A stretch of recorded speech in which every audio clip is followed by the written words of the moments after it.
جو پلاٹ خریدے ہوئے ہیں ان پر، وہ پلاٹ آپ نے کس لیے خریدا ہے؟ 3 صورتیں، یا تو اس لیے خریدا ہے کہ اس پہ گھر بنانا ہے، اس پہ کوئی زکوٰۃ نہیں، یا اس لیے خریدا ہے کہ اس کی تجارت کرنی ہے، اس پہ زکوٰۃ آئے گی۔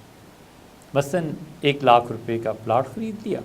اگلے سال پتہ کیا تو مارکیٹ میں عام لوگوں سے پوچھ لیا، پراپرٹی ڈیلر سے پوچھ لیا، انہوں نے کہا جی اس کی قیمت 1.5 لاکھ ہو گئی ہے، تو اب وہ 1.5 لاکھ روپے کی زکوٰۃ ادا کرے گا، کیونکہ اس نے اصل میں سامان تجارت رکھا ہوا ہے، بزنس ہے۔